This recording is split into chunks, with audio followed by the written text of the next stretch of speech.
우리에게 주시는 하나님의 말씀은 마가복음 11장 20절에서 25절까지 말씀입니다. 마가복음 11장 20절에서 25절까지 교독하도록 하겠습니다.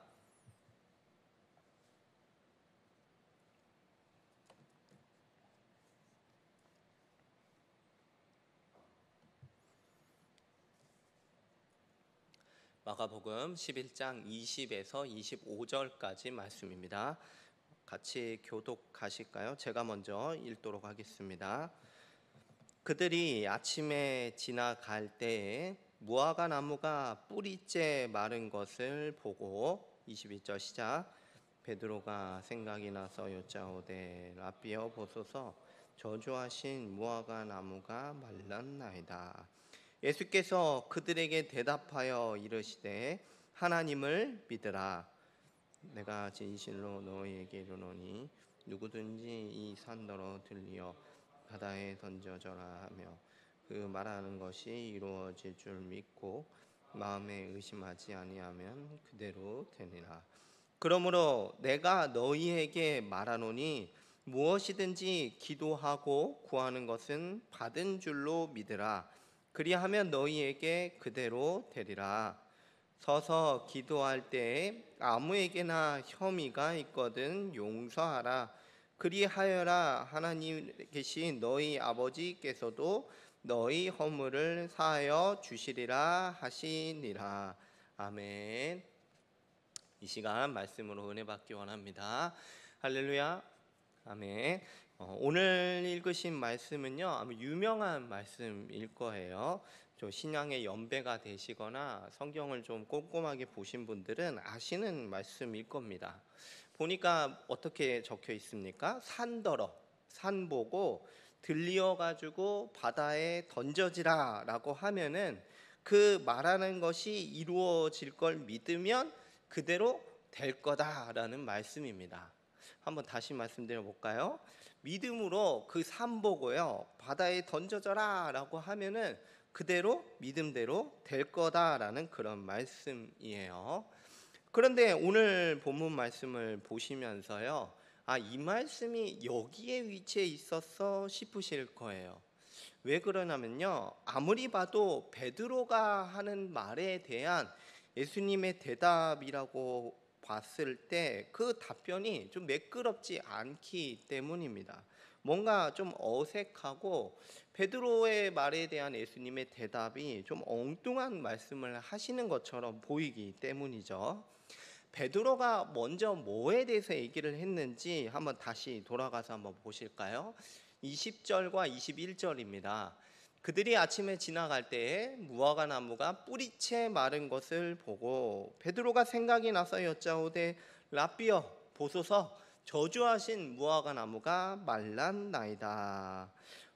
그 무화과 나무 기억나십니까? 우리 그때 2주 전에 살펴봤던 그 무화과 나무, 예수님께서 저주하신 그 무화과 나무를 발견을 하게 된 거죠.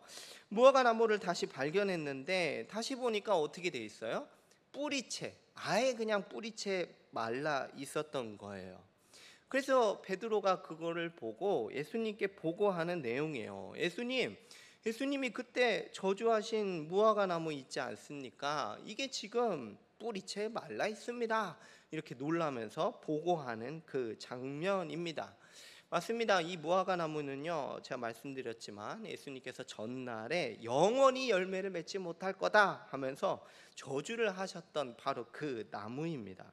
그리고 정말 실제로 예수님께서 말씀하신 그대로 되었죠. 근데 이게 단순히 그냥 무화과 나무가 그렇게 됐나 보다 그게 아니고요 이게 의미가 있는 사건이에요. 어떤 의미가 있냐면 이 무화과 나무 이것 자체가 구약 성경에서 이스라엘 백성을 의미하는 겁니다. 그래서 베드로도 그냥 넘어가지 않는 거예요. 이게 다 의미가 있는 거예요. 그래서 예수님이 무화과 나무를 저주하신 게 그게 그냥 좀 기분 나빠서 그런 게 아니라 일종의 퍼포먼스를 보여주시면서 이스라엘 백성에 대한 하나님의 심판을 의미하는 거였어요. 근데 그 정도가 어느 정도였냐면 뿌리채 마를 정도였어요. 소생의 여지가 있습니까? 없어요. 전혀 없을 정도예요. 완전히 멸망을 받았고 더 이상 희망은 없습니다. 이제 끝이에요. 끝. 이스라엘은 하나님이 구원자로 보내주신 예수님을 주와 그리스도로 믿지 않았죠. 오히려 어떻게 했어요? 어떻게 죽일까 궁리까지 하고 있었습니다. 결국 그런 이스라엘 백성들에게는 하나님의 저주요 심판만 남게 되는 것이죠. 이 장면은요 굉장히 놀랍고도 충격적인 장면이에요. 사실 우리는 뭐 그거 그렇게 된 거 별 감흥이 없을지 모르겠지만 당시 제자들에게 있어서는 놀랍고도 충격적인 장면입니다. 이 장면을 보고 나서 이제 예수님께서 이제 베드로가 이렇다라고 보고하니까 예수님이 그거에 대해서 이렇게 답변을 하시는 거예요. 22절과 23절, 24절입니다. 예수께서 그들에게 대답하여 이르시되 이렇게 대답하십니다. 하나님을 믿으라. 23절 우리가 잘 아는 말씀이죠. 내가 진실로 너희에게 이르노니 누구든지 이 산더러 들리어 바다에 던져지라 하며 그 말하는 것이 이루어질 줄을 알고 믿고 마음에 의심하지 아니하면 그대로 되리라. 그러므로 내가 너희에게 말하노니 무엇이든지 기도하고 구하는 것은 받은 줄로 믿으라. 그리하면 너희에게 그대로 되리라. 이 말씀이 여기에 위치해 있었던 거예요. 하나님을 믿으라. 의심하지 않고 믿으면 산이 어떻게 해요? 바다로 던져져라 라고 해도 그대로 될 겁니다. 앞서서 말씀드렸지만 이 흐름이 좀 이상하다라는 걸 많이 느끼실 거예요. 문맥상 예수님이 하시는 이 대답이 너무 엉뚱해 보입니다. 뿌리채 마른 그 무화과 나무를 보면서 이스라엘 심판을 지금 보고 있는데 이어지는 예수님의 답변이 무엇이었어요?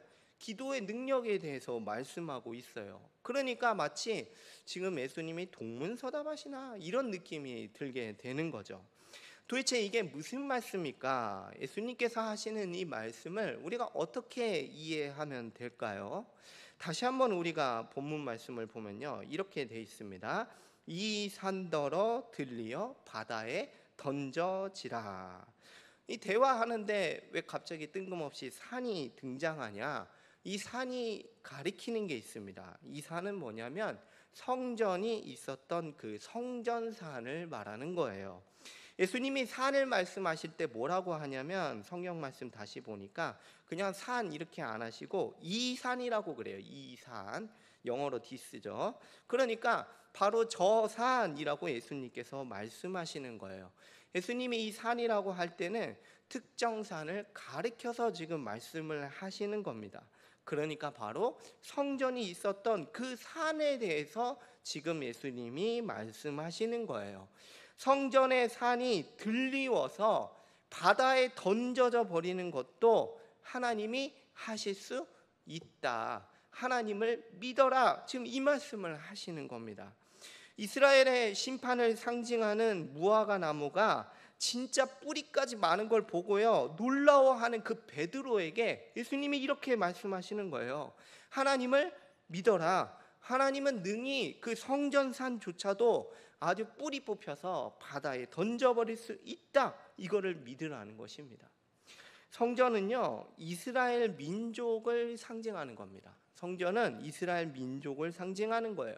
이 성전의 토대였던 그 산까지도 아예 통째로 뽑혀가지고 바다에 던져질 수 있다라는 말씀입니다. 이게 뭘 말씀하는 겁니까? 이스라엘의 멸망에 대해서 말씀하시는 거예요. 하나님은요 하나님께서 보내신 이 예수 그리스도를 믿지 않고요 심지어 죽이려고까지 하는 이 이스라엘 백성, 이 민족, 이 나라를 바다로 던져버릴 수 있다라는 말씀이에요. 열왕기상 9장 7절 말씀 한번 보실까요? 네, 내가 이스라엘을 내가 그들에게서 준 땅에서 어떻게 끊어버릴 것이요 내 이름을 위하여 내가 거룩하게 구별한 이 성전이라도 어떻게 하시겠습니까? 내 앞에서 어떻게 해요? 던져버리리니 이스라엘은 모든 민족 가운데서 속담거리려니와 이야기거리가 될 것이며. 이 말씀이 이제 구약 시대 때 있는 말씀인데 어디서 나오냐면은 이제 성전 건축을 마치고 나서 솔로몬에게 하나님이 하신 말씀이에요. 하나님께서 성전이라도 던져버릴 수 있다라는 말씀입니다. 정리하면 이렇습니다. 무화과 나무가 뿌리채 말라버렸어요. 뭐를 상징하죠? 이스라엘의 심판을 상징해요. 멸망할 거예요. 이스라엘 민족을 상징하는 그 성전이 토대가 되는 산까지도 아예 통째로 뽑혀서 바다에 던져지는 그런 멸망을 당하게 될 겁니다. 정말 그렇게 될까요? 진짜 그렇게 될까요? 하나님은 그렇게 하실 수 있는 분입니다. 하나님이 보내신 예수님을 대적하고 믿지 않았던 이 이스라엘 백성은 결국 하나님의 저주와 심판으로 멸망당하게 될 거예요. 우리가 지난주에 살펴보았던 말씀이 있어요. 이제 성전에 들어가셔서 다 뒤집어 엎으시는 그 장면을 우리가 지난주에 좀 살펴봤습니다. 이제 그 본문의 사건은요, 성전을 심판하시는 본문이었어요. 왜냐하면 그걸 보고 이제 성전 청결이다라고 얘기를 하게 되면은 예루살렘 성전을요 다시 고쳐 쓰겠다 그런 의미가 되기 때문에 청결이 아닙니다. 예수님은 분명히 말씀하셨어요. 그 성전이 이제 강도의 소굴이 되어버렸다. 예수님께서는 그 강도의 소굴이 되어버린 그 성전에 대해서 심판을 행하신 그런 본문이었습니다. 그 근거로서 마가복음 13장 1절과 2절을 좀 말씀드렸어요. 그게 왜 성전 심판이냐? 예수님이 누차 강조를 하셨어요. 마가복음 13장 1절과 2절입니다. 예수께서 성전에 나가실 때 제자 중 하나가 이르되 선생님이여 보소서 이 돌들이 어떠하며 이 건물들이 어떠하나이까. 2절 예수께서 이르시되 내가 이 큰 건물들을 보느냐 돌 하나도 돌 위에 남지 않고 다 무너뜨려지리라 하시리라. 제자들이 성전을 가리키면서 뭐라고 합니까? 뭐 굉장하지 않습니까? 하면서 마음에 막 웅장함이 막 밀려와요. 그렇죠? 근데 예수님은 제자들이 하는 말을 들으시고 뭐라고 하세요? 그 큰 건물 있잖아, 대단하다 이게 아니고 돌 위에 돌 하나도 남기지 않을 거야, 이렇게 지금 말씀을 하셨다는 거죠. 그러니까 성전이 어떻게 될 거라는 거예요? 완전히 파괴돼 버릴 거야, 이거를 말씀을 하시는 거예요. 정말로 예수님이 말씀하신 대로 그대로 됐냐? 그대로 됐습니다. 여러분 나중에 기회 되시면 찾아보시면 주 한 70년에 로마에 의해서 완전히 파괴가 되고 맙니다. 예수님이 말씀하신 그대로 돌 위에 돌 하나도 남지 않게 되죠. 11장을 우리가 이제 쭉 몇 주째 보고 있는데 문맥을 보면 이렇습니다. 무화과 나무를 저주하시고 성전에 들어가서 다 뒤집어 엎으시고 심판을 행하셨어요. 그리고 그 다음날 무화과 나무가 뿌리채 말라버린 걸 발견하죠. 그리고 예수님께서는 뭐라고 답변하시냐? 성전산마저 그 산마저 뿌리채 뽑혀서 바다에 던져버리는 그런 심판을 말씀을 하십니다. 여러분 지금 예수님의 제자들은요 그 구원 역사의 거대한 그 소용돌이 가운데 있어요. 민족으로서의 그 이스라엘 백성이 이제는 구원 역사에서의 기능을 다 해버린 거예요. 이제는요 새로운 하나님의 백성이 등장하는 그 과정, 그 시기의 정중앙 가운데 있는 겁니다. 예수님을 끝까지 거부하고 죽이려고 하는 그 이스라엘 민족은요 하나님의 심판을 받고 구원 역사의 무대에서 사라지게 될 거예요. 이제는 참 이스라엘 백성, 예수님의 제자, 예수님을 믿고 따르는 사람들이야말로 참된 하나님의 백성이 될 것입니다. 예수님을 믿는 그분을 따르는 제자야말로 진짜 하나님의 참된 이스라엘 백성이요 아브라함의 참된 후손이 될 거예요. 여러분 당시의 그리스도인들은요 박해를 많이 받았습니다. 뭐 물리적인 박해도 많이 받았고요. 심지어 예수님을 믿지 않는 유대인들이 있잖아요. 그 사람들에게 자신들의 정체성을 늘 부정당했어요. 예수님 믿지 않는 유대인들에게는 그 그리스도인들은 이단아 같은 존재였어요. 그러니까 사도 바울이 그렇게 붙잡아다가 감옥에 넣으려고 했죠. 근데 오늘 말씀 보면서 이 놀랍고 기쁜 소식 아닙니까? 이제는 누가 참 이스라엘이죠? 진짜 참으로 하나님의 백성이 누구입니까? 바로 예수 그리스도를 믿는 우리들입니다. 이 소식을 듣고 보는 그리스도인들에게는 얼마나 기쁘고 감격스러운 말씀이겠습니까? 여러분, 예루살렘에 있는 그 성전은요, 사실은 하나님이 구약시대 때 놀라운 복으로 주신 거였죠. 왜냐하면 그 성전이야말로 하나님이 거하시는 곳이었어요. 그렇지 않습니까? 하나님이 그 가운데 임재하셨고 백성을 다스리시던 곳이었습니다. 특별히 그 성전이 어떤 곳이었어요? 예수님이 이제 성전을 심판하시면서 말씀하셨죠. 만민이 기도하는 집이 바로 그 성전이었어요. 그런데 그 성전이 이제는 뭐가 됐죠? 더 이상 이제는 강도의 소굴이 되어버리고 말았던 거예요. 하나님은 이제 어디에 거하십니까? 이제는요, 하나님은 예루살렘 그 성전 건물이 아니라 예수님 안에 거하십니다. 이제는 예수님 자신이 새로운 성전이 되신다는 사실이에요.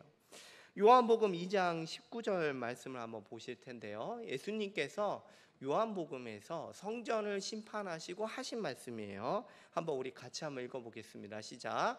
예수께서 대답하여 이르시되 너희가 이 성전을 헐라 내가 사흘 동안에 일으키리라. 아멘. 사흘이라는 거는 예수님이 무덤에 계셨던 그 기간을 말하는 거죠. 이제 강도의 소굴이 되었던 예루살렘 성전은 끝이 나고 예수님 자신의 육체로서 새로운 성전이 되겠다, 이거를 지금 말씀하신 겁니다. 그리스도야말로 참된 성전이 되시는 거죠.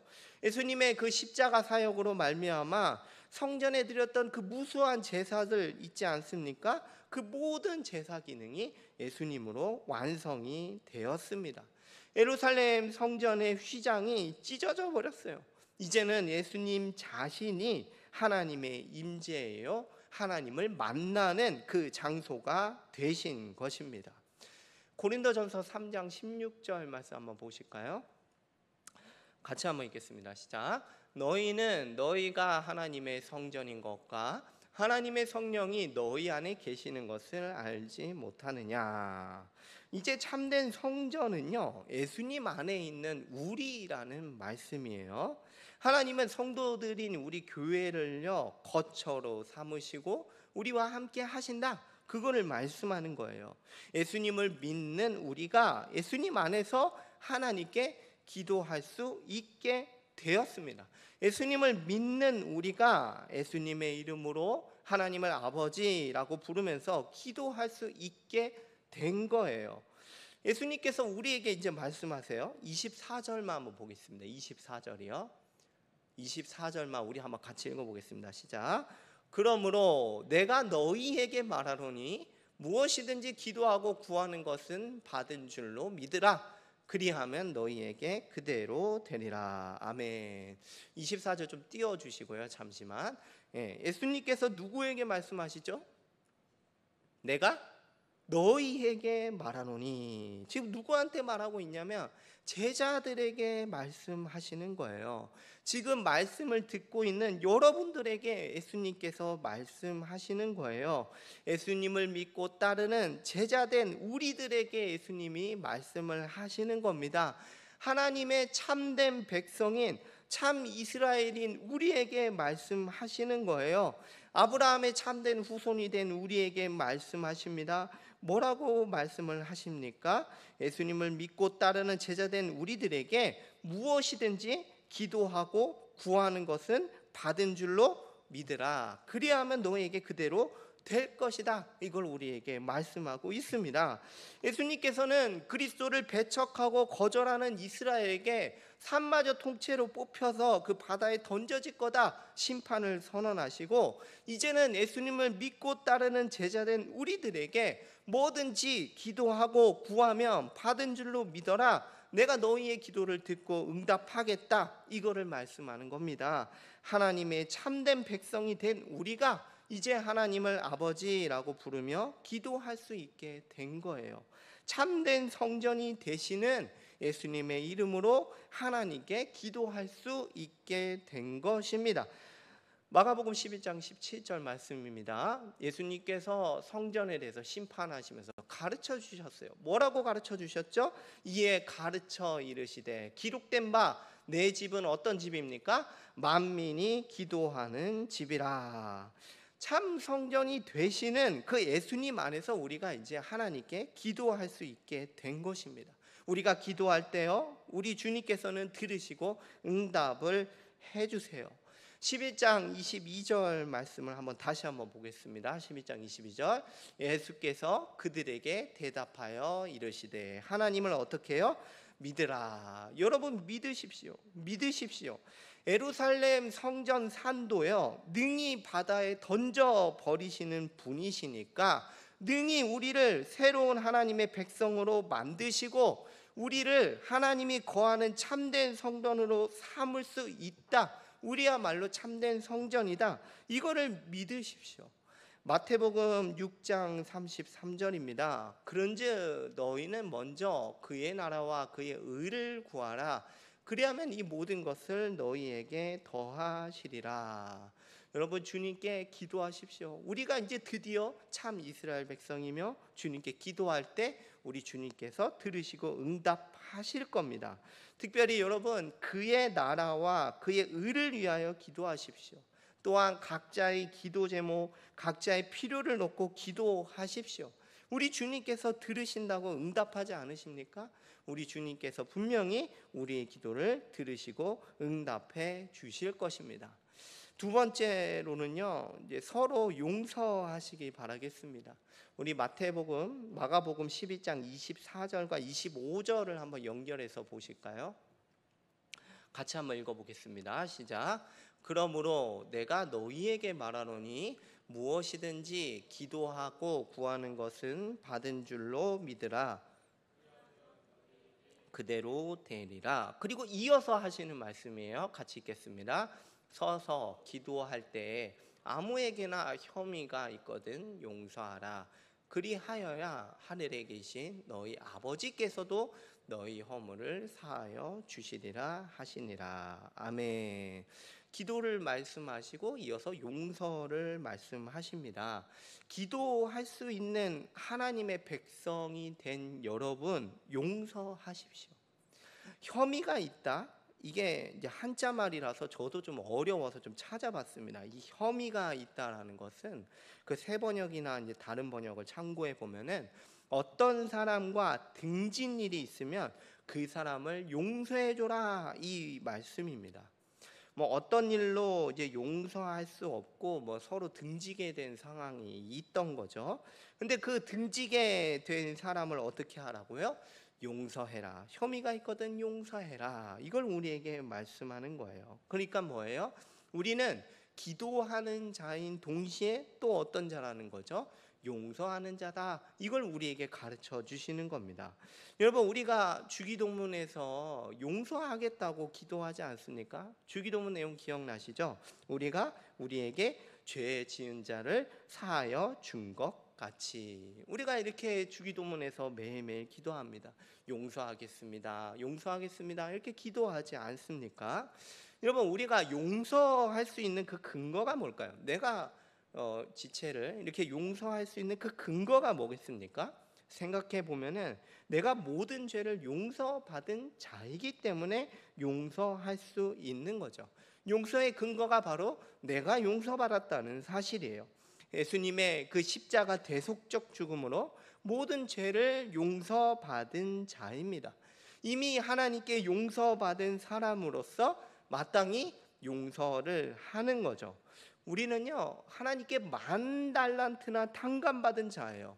그렇기 때문에 100데나리온 빚진 자를 용서할 수 있죠. 하나님께 받은 죄의 용서에 비하면은 다른 모든 거는 작다라고 말할 수가 있어요.